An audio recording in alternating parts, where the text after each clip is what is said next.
ഈശോ മിശിഹായ്ക്ക് സ്തുതിയായിരിക്കട്ടെ.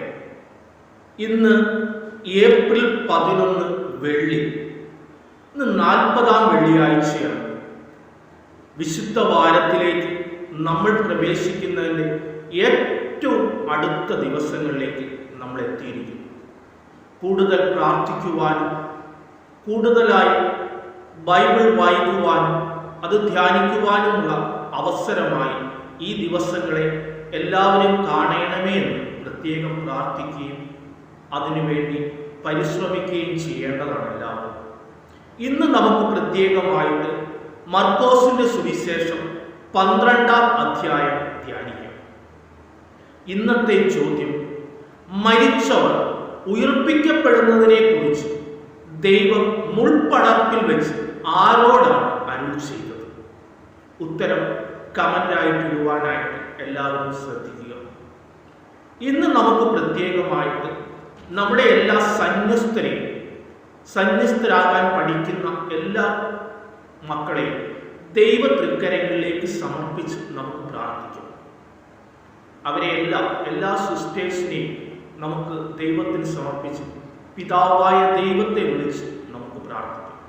സ്വർഗസ്ഥനായ ഞങ്ങളുടെ പിതാവേ, അങ്ങയുടെ നാമം പൂജിതമാകണമേ, അങ്ങയുടെ രാജ്യം വരയണമേ, അങ്ങയുടെ തിരുമനസ് സ്വർഗത്തിലെ പോലെ ഭൂമിയിലും ആകണമേ.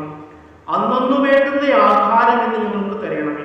ഞങ്ങളുടെ കടക്കാരോട് ഞങ്ങൾ ക്ഷമിക്കുന്നത് പോലെ ഞങ്ങളുടെ കടങ്ങളും പാപങ്ങളും ഞങ്ങളോട് ക്ഷമിക്കണമേ. ഞങ്ങൾ പ്രലോഭനത്തിൽ വീഴാൻ ഇടയാകരുതേ, ദുഷ്ടാരൂപി ഞങ്ങളെ രക്ഷിക്കണമേ. എന്തുകൊണ്ടെന്നാൽ രാജ്യവും ശക്തിയും മഹത്വവും എന്നേക്കും അങ്ങയുടേതാകുന്നു. ആമേൻ.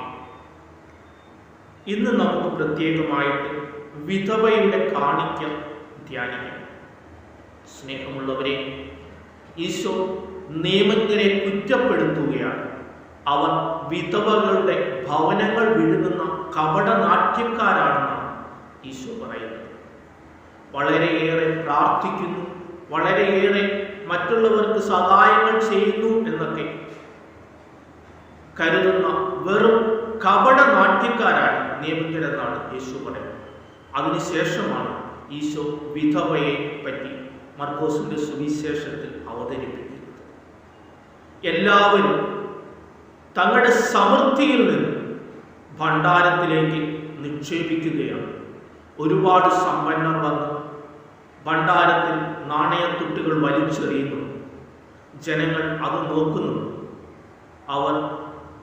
അവർക്ക് അതിൻ്റെ പ്രതിഫലം അപ്പോൾ തന്നെ ലഭിച്ചു കഴിഞ്ഞു.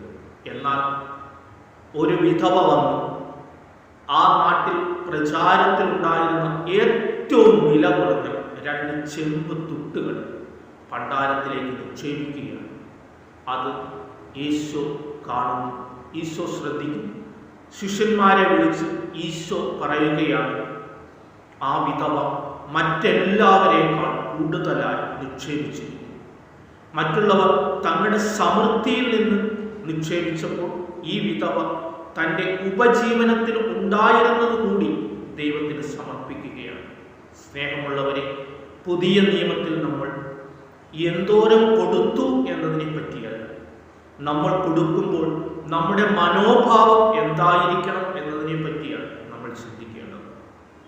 നമുക്ക് ഉള്ളത് മറ്റുള്ളവരുമായിട്ട് പങ്കുവയ്ക്കുവാനുള്ള നമ്മുടെ മനസ്സാണ്, നമ്മുടെ ഹൃദയമാണ് ദൈവം കാണുന്നത്. നമുക്ക് മറ്റുള്ളവരെ സഹായിക്കുവാൻ, മറ്റുള്ളവർക്ക് കൊടുക്കുവാൻ എല്ലാം ദൈവം നമ്മളെ സമർത്ഥമായി അനുഗ്രഹിക്കട്ടെ എന്ന് പ്രത്യേകം പ്രാർത്ഥിച്ചുകൊണ്ട് നമുക്ക് പിതാവായ ദൈവത്തോട് അതിനുള്ള വലിയ കൃപയ്ക്കായി യാചിച്ചുകൊണ്ട് പിതാവിൻ്റെയും പുത്രൻ്റെയും പരിശുദ്ധാത്മാവിൻ്റെയും നാമത്തിൽ ആമേൻ.